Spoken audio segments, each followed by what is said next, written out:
Assalamualaikum warahmatullahi wabarakatuh. Sampurasun. Tepang deui nya sareng Ibu dina pangajaran Bahasa Sunda. Dinten ayeuna urang masih keneh neraskeun materi anu minggu sateuacanna nyaeta aksara Sunda. Nu mana dinten ayeuna teh urang baris ngabahas rarangken atanapi tanda vokalisasi dina aksara Sunda. Wangunna teh sapertos kieu. Mangga tiasa dititenan ku hidup sadaya. Hayu ayeuna urang diregepkeun. Nah, rarangken dina aksara Sunda baku teh nembe tos tinggal ku sadaya nyaeta aya 13 rupa nya. Kayaning panghulu, panyuku, aya pamepet, paneleng, paneuleung, panolong, pamaeh, pangwisad, panglayar, pamingkal, panyiku, panyecek, sareng panyakra. Dinten ayeuna urang baris ngabahas heula panghulu, panyuku, pamepet, paneleng, paneuleung, panolong, sareng pamaeh. Mangga diregepkeun sapertos kumaha cenah cara ngagunakeunana atanapi cara ngarubah sora A teh janten anu dipikahoyong huruf I, U, E, O sareng nu sanesna. Panghulu. Panghulu teh rarangken pikeun ngarobah sora tungtung jadi I. Ari wanguna sapertos ieu.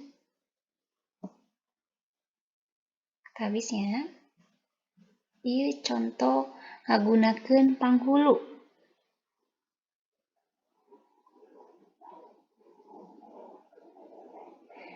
Ieu huruf ba sareng ba. Dina prakna ditulis, upami hoyong ngarobah jadi atanapi ngangge panghulu, kudu diteundeun di luhureun aksara ngalageuna. Tina baba, hoyong janten bibi. Janten nyatetna teh sapertos kieu. Disimpenna di luhureun aksara ngalageuna atanapi konsonan. Ayeuna mangga kangge latihan hidep dina buku catetan ngadamel aksara Sunda tina kecap dini.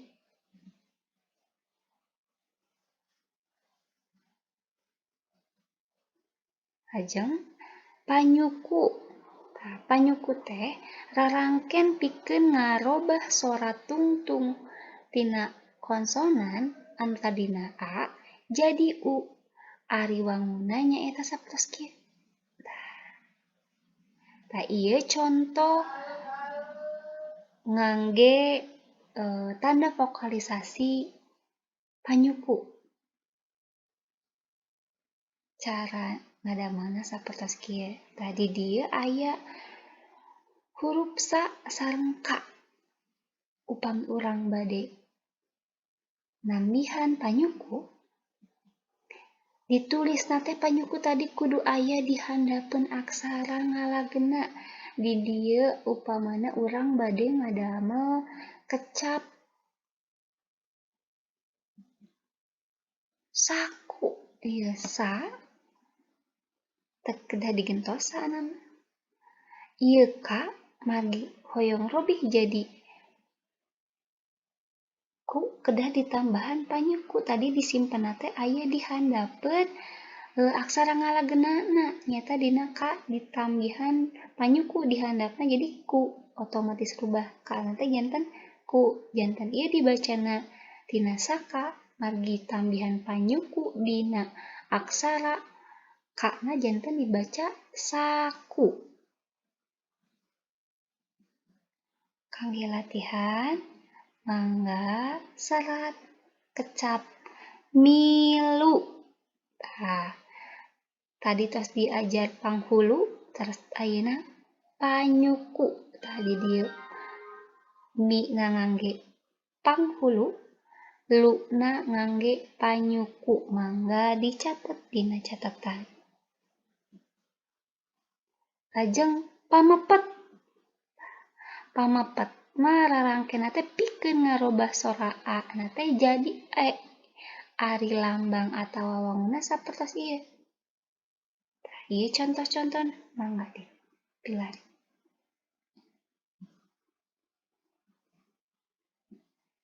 Cara ngagunakeunna sapertos kieu. Di dieu aya huruf da sareng pa. Dina prakna ditulis, pamepet mah kudu diteundeun di luhureun aksara ngalageuna di luhureun. Sami disimpenna mah sapertos naon deui teh? Panghulunya.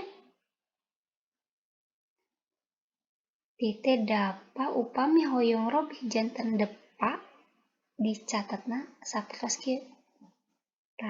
Da-na ditambahan pamepet di luhurna janten da teh janten di dieu de pa ieu pana tetep pa janten depa. Kangge latihan mangga serat peta ya, peta. Lajeng paneleng, paneleng mah rarangkeun anu ngarobah sora tungtung jadi e. Lambangna sapertos kieu teu. Ieu contoh-contohna.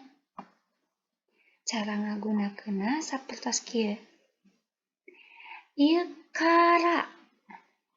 Upami ditambahan paneleng, dina prakna ditulis paneleng mah kedah aya di hareupeun aksara ngalageunana.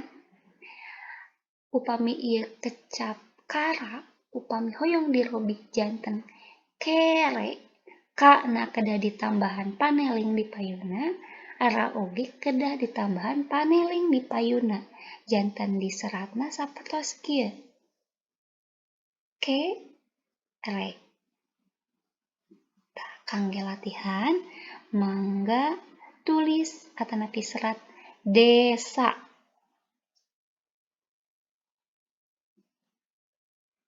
Panolong.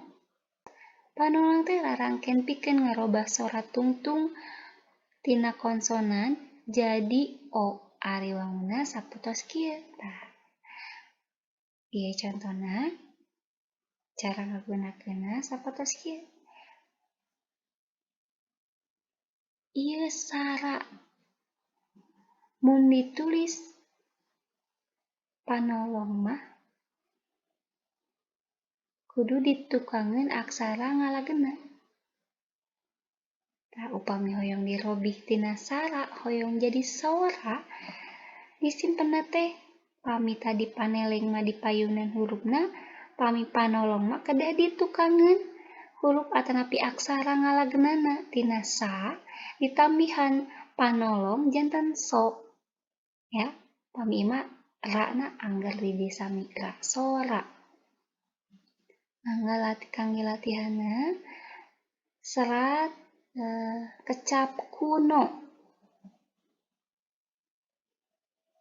Lajeng paneuleung. Paneuleung mah rarangkeun pikeun ngarobah sora tungtungna teh jadi e. Ari wangunna sapertos kieu tah. Ya. Ieu contona aya beubeur, aya keukeu. Cara ngagunakeunna ieu teh rama. Kecap rama, huruf rama. Mun ditulis teh paneuleung mah ayana kudu di luhureun aksara ngalageuna. Tadi naon nu di luhur teh? Siga panghulu nya. Sami paneuleung oge di luhureun aksara ngalageunana. Upami rama hoyong robih jadi reuma. Tadi di catatan sapertos kieu. Ieu ra ditambahan paneuleung jadi re. Ieu mah tetep mah janten ra-na ditambahan paneuleung janten tadina ra teh otomatis janten re. Mangga ayeuna dicatet deui latihanna di catat dina catatan sene. Nah, pamungkas pamae teh larangkeun pikeun ngaleungitkeun sora upami tadbing mah ngarobi, upami pamae mah ngaleungitkeun sora anu aya dina tungtung atawa vokal dina aksara ngalageuna. Wangunna sapertos kieu tah. Ieu contoh-contohna aya di tungtung. Di tengah-tengah teh kedah ditungtung-tungtung kecap we di tengah-tengah. Kecap ge aya nu ngagunakeun pamae. Kumaha urang meriogikeunana. Ieu ditungtung, ieu mah di tengah ditungtung nya. Tah cara ngagunakeunna sapertos kieu. Ieu aya huruf ataupun kecap oge da kata. Ari wangunna teh tadi sapertos kieu nya, ditulisna pamae mah aya ditukangeun aksara ngalageuna. Aksara ngalageunana nya hurufna. Tah upami di dieu kecap da kata hoyong di damel janten kecap deukeut. Tah kumaha cenah ngadamelna? Tina da tadi upami de kedah ditambahan paneuleung de. Kana oge kedah ditambahan paneuleung ke. Tah takna nembe da teu priogi a ditungtung aksara ngalageuna. Tah nembe ieu ditambahan tanda vokalisasi pamae sapertos kieu. Janten dibacana deukeut.